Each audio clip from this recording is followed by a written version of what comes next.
But now I'd like to turn things over to one of our founders, award-winning Canadian playwright Dave Carley, who is responsible for more than 24 plays produced for audiences all over Canada, the US, and beyond. He also writes and edits for the Canadian Broadcasting Corporation. More importantly, Dave has written and directed several very memorable adaptations of Freddy stories performed at our conventions over the years, and even more important than that is that Dave is the reason we're here. The gathering was his idea. He made the arrangements happen. Thank you, Dave. Yeah.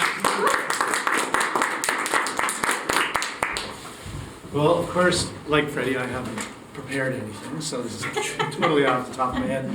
Thanks for coming. It's great to have everybody here in Canada. I've been going through some of my old date books this past little while and came across very early in January 1984 a message to return everything to Mrs. Brooks. Because I just write these little cryptic messages. And what had happened was that I had written to her partly like Connie with the idea, well, not of getting free books. I thought maybe I'm a Canadian. I'm not quite the pay. Yeah. So you say now. 33 years later. I was hoping to find a group that I could trade with, because I had noticed in Toronto. I just moved to Toronto, and I decided to start collecting Freddy books. And I went to the children's library, and they had 4 Freddy books left. And because it's Canada, they were beat up and well read and bound with hockey tape. So what else? And the librarian said that kids were still reading them, and it was a shame they had gone out of print. And that was my first sort of clue that that had happened. I had originally written to Knock just a thank you letter to Brooks, and they had written back saying that he was dead, but his wife lived in Roxbury, and if I wanted to write a letter to her of appreciation, I should do. So that's how it all started. And I wrote to her. To my horror, she sent me, I think, 6 letters that she had written, sort of fan letters, and the original copies. She sent them to me, and those 6 people were the first 6 that I wrote. You, Michael, Lee Seacrest.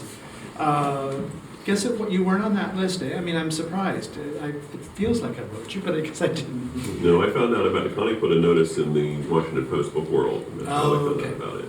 And but I was a member by the time the first newsletter came out. Yeah. I wasn't one of the triumvirate. Because things happen very quickly. I mean, I think I wrote you all and just said, do you want to trade? I was thinking just vaguely of a group where we could get together and trade books. And then it kind of took off from there. The rest is history. The rest is history. And the only thing I would add is just a little story about, I was addicted to Freddy books as a child in Peterborough. And we had an old Carnegie library. The children's section was up on the 2nd floor, and you had to access it by a circuitous stairway up the side.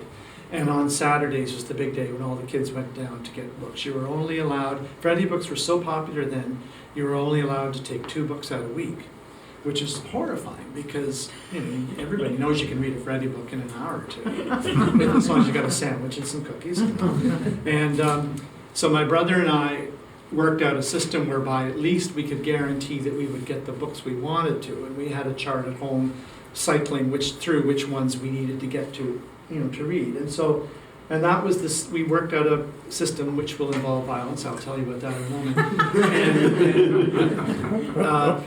We, for a good 1 or 2 years, we reigned as the people that got the Freddy books that were necessary. About 10 years later, a gentleman from Waterloo, I think, now living in Waterloo, wrote, and he said, well, to join, he said, I really want, love Freddy books, but I never really got to read the ones I want, because in my hometown of Peterborough, there was this big guy and this skinny guy, and they would stand at the front of the line, waiting to go in and get the books at 9, and the library opened at 9 a.m., and the big guy would start throwing punches to everybody in the line. The skinny guy would run upstairs and get the book.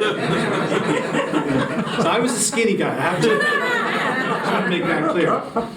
So anyway, and that the guy, his name was Ian Menzies. He did join and he stayed in for a couple of years, but he has dropped out again. He was just too bitter. He was too bitter. It was just too much bag.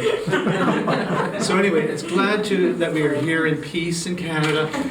I look forward also, I'm very pleased that you're all, coming to the Remembrance service. It means a lot to Canadians, this particular moment. It's our way of honoring, it was initially to honor the World War vets, but now it's extended to right up through the war in Afghanistan. And this is a military area. Our Royal Military College is just down the road, and the equivalent of basically the equivalent of West Point, I suppose. So there will be a lot of vets, I think, at this. And I've got one more copy, if anybody Oh, I needs. have an extra one too. Oh, yeah, we got 2 extra copies if anybody needs copies. And that's all I'm going to say.